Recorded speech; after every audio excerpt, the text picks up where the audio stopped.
Team, welcome back to the Process Programming Gymless Throwdown update show. In the studio with me today is Ant Haynes. Ant, welcome back. What's going on? Today we're here to talk about Workout 2 and what the leaderboard looks like after 2 grueling weeks of competition here on the Gymless Throwdown.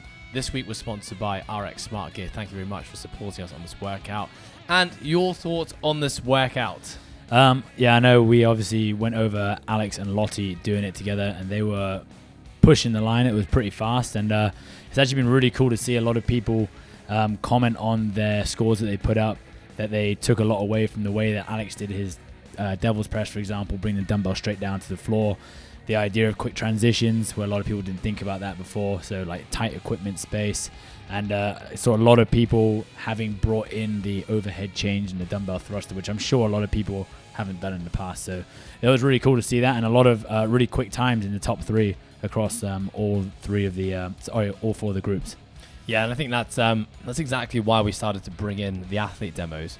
What we realized, just talking about strategy and talking about the workout itself is great, but having a live working example to watch people actually go head to head and do the workout, I think is a fantastic learning opportunity. So really cool to see, like you said, people taking things away from that and implementing it and practicing and trying things. I think a big part of this workout that was a potential separator was the ability to skip. Yeah. And we did say at the start of this competition that skipping rope is going to be a required piece of equipment. We didn't say what movements we would see. But even something like a single under, how many times have you seen it, especially in the CrossFit scenario, folks who've learnt the double under but actually can't do a single under, which, in progression terms should be like the fundamental movement that we should begin with and progress the double unders. Yeah. Similarly, we're seeing a lot of athletes in the perform compete who struggled with the volume of double unders in that workout. Yeah. And so, big takeaway here is that it's a skill, if you're in the sport of CrossFit and just doing this competition for a bit of fun, that it should be honed in. And there's many nuances to it. We talked about it last week.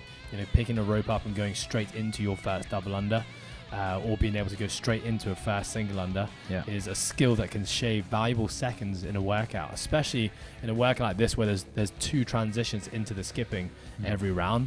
That kind of stuff really matters. I think we have a bit of kind of a checkbox approach to skipping, where once we can do it, we just stop. Yeah. Stop improving it. And I think it's just one of those skills, like everything, that can be constantly evolved and improved. I think especially in a workout like this, where there's so much shoulder and pressing endurance, which is required. I think people got really lit up by the amount, like you said, you're doing 60 double unders a round, or what is it? 40, 120. Single unders in a round. It's just a lot of time under tension of the shoulders. Yeah. So just being that little bit more efficient is going to cost, like you said, inefficient is going to cost you 3 to 4 seconds, which over 3 rounds is plenty to separate you on a leaderboard. Yeah. All right. Okay. Without further ado, let's get into our leaderboard. So we're going to begin with our live males, move on to our live females, then we'll move on to perform compete males, and finish with our perform compete females. We're going to have a quick look at this week, as well as where that overall standing on that leaderboard is. So Ant, take it away in the live category males. So the live category males, actually the top 3 standings for this workout are also the same as the overall standings. So in 3rd place, we got Johannes, who's bumped up from 4th place in week 1. Actually 3rd to 2nd to 1st is about a minute's gap in between each one, so it's quite a big separator there. So in 2nd place, we had our very own Charles Chung, again, who we mentioned before isn't really someone who does this sort of training, but it's been great to see him throw himself into this kind of competitive realm and really get amongst it, and obviously have some pretty impressive results as well. I know he's survived another week under the watchful tutelage of Storm Bell, but he also survived almost dropping the dumbbell on his head. I think he's on the last round. He almost cracked that dumbbell on his head trying to do the overhead changeover. Survived. And then in 1st place, 2 weeks in a row, well done Dixon Jim for coming in 1st place. Very, very, very commanding lead and win in workout number 2. Congratulations. Yeah, nothing to add to the live male category. Let's see what happens week 3. Are we going to see any changes to top out leaderboard? Okay, moving on to our live females now. Ant, what are we seeing? Live females, we have someone who's a bit closer to my heart, I guess, with this. Carolina, well done. She is a school teacher at Kellett School in Hong Kong. She has never really done CrossFit before. Last year, I'll kind of put my hand up and say I kind of forced her into the CrossFit Open just to be a part of the community. She had a great time. She's been asking, like, can I get involved again this year? So for sure, and it's been really cool to see her support as much as possible with these sorts of programs, but also she does really help me try and drive my own private group class that I run with her and a bunch of other guys. So she's been awesome to have a part of this community, and it's been great to see her hard work pay off. She always pushes really hard in workouts.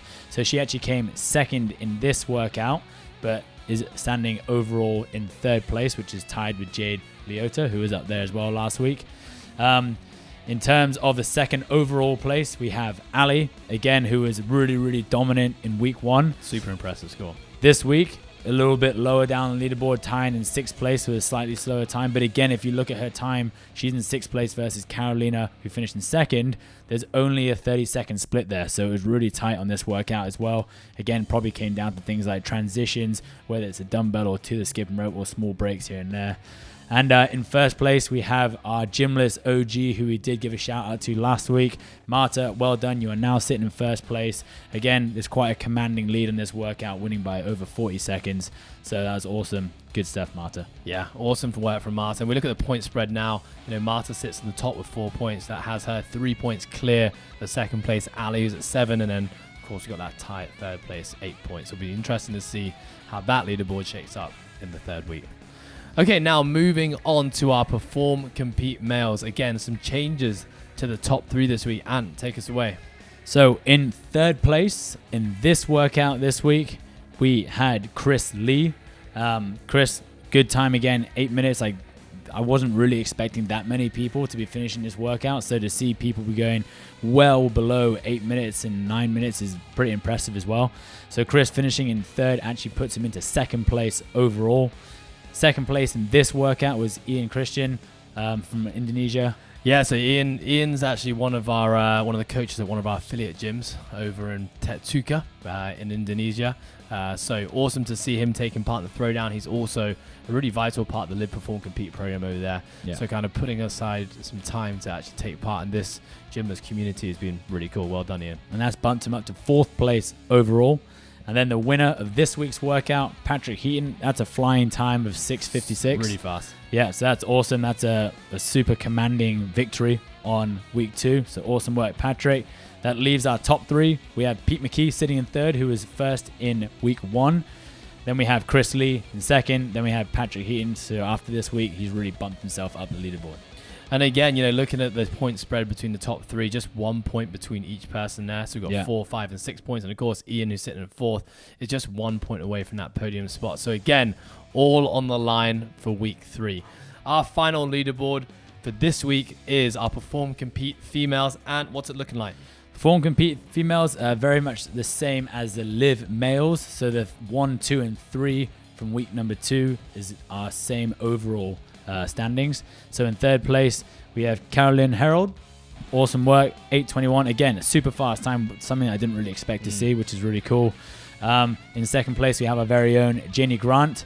That's awesome again, almost shaving that 8-minute mark. And then we have Lee Coates, who has been going head-to-head with her daughter. Really cool to see the family getting involved there. Lee and Taylor throwing down each week, but Lee coming away with a sub 8-minute time. Really good stuff. Well done. So that's your top 3, Carolyn, Janie, and then Lee Coates in first place. Yeah, looking at those top 2, both Lee and Janie are both members here at Coastal Fitness, both back on the LPC program.